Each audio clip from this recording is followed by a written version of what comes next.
vous êtes dans une demeure qui n'a pas changé de propriétaire depuis sa construction. Donc depuis 1760, les travaux ont débuté en 60, ils sont terminés en 1767 et jusqu'à aujourd'hui, c'est resté dans la même famille. Pierre-Philippe Canac voulait faire un magnifique château, de nouveau à la dernière mode, on est sous Louis XVI, donc ça sera un château de style Louis XVI. Aujourd'hui, trouver une demeure où les objets ont été juste simplement accumulés pendant 2 siècles et demi, c'est quelque chose de rarissime.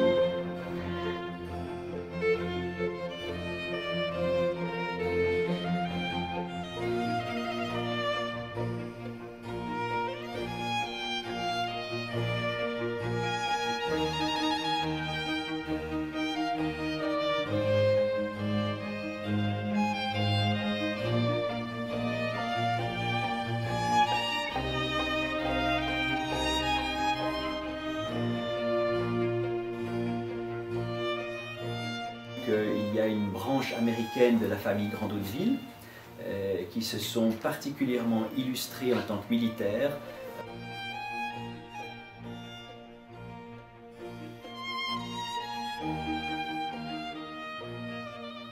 Hélène Sieyès visitait l'Europe comme une jeune fille bien élevée devait le faire à cette époque avec ses parents, qui étaient des personnages extraordinairement fortunés de Boston, comme je l'ai indiqué.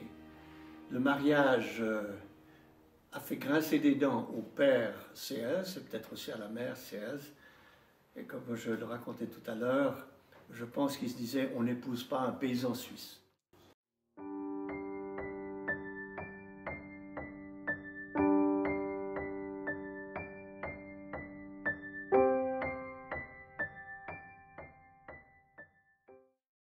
Le jeune Frédéric Sieyès a été élevé par ses grands-parents, sa mère étant décédée rapidement. Il a participé comme jeune officier avec les unionistes dans la guerre de sécession. Il a participé à 3 grandes batailles importantes. Et je crois que le château montre certains objets qu'il a ramenés de cette guerre. Après cette guerre, il s'est marié une première fois avec la fille du secrétaire d'État, Hamilton Fish. Et cette pauvre femme est décédée sans enfant au bout de 8 mois.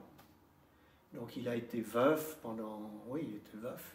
Et il s'est remarié 8 ans plus tard avec la petite fille du général Macomb.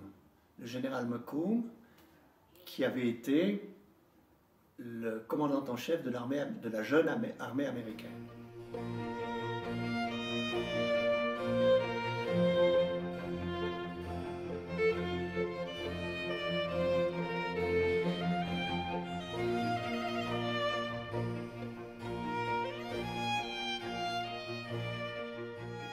Dans un des salons où nous habitions comme enfants, il y avait une médaille en or, grande comme ça, que vous avez probablement vue tout à l'heure. Je crois que je ne l'ai même jamais regardée de près. Probablement que mon père me disait « ne touche pas ». Donc mon ancêtre, mon lointain ancêtre, je l'ai connu à travers cette médaille, j'ignorais que c'était lui, qui se trouvait en bas et qui va être mise en vente. À mon avis, cette médaille devrait retourner aux États-Unis et j'espère qu'elle retournera aux États-Unis.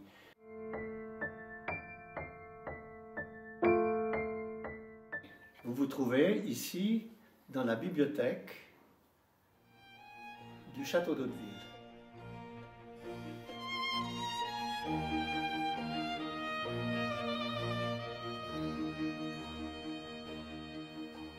Ce château qui a été construit par mon ancêtre, Pierre-Philippe Canac, qui était un huguenot français, chassé par la révocation de l'édit de Nantes, et qui a construit ce château à la fin de sa vie en 1760.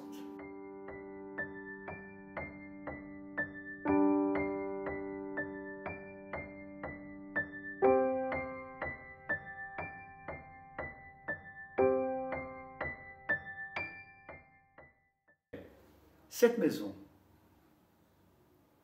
a eu les premiers paratonnerres de Suisse. Mon ancêtre Canac a pris contact avec Benjamin Franklin qui avait découvert le paratonnerre, et ils ont été fixés sur cette maison dans les années 1760, 62, 63, au moment de la construction. Et d'ailleurs, nos archives contiennent beaucoup de courriers échangés avec Benjamin Franklin pour toutes sortes de raisons. Les paratonnerres, mais aussi le financement de la libération des États-Unis de la tutelle britannique. Voilà en fait les American ties we have.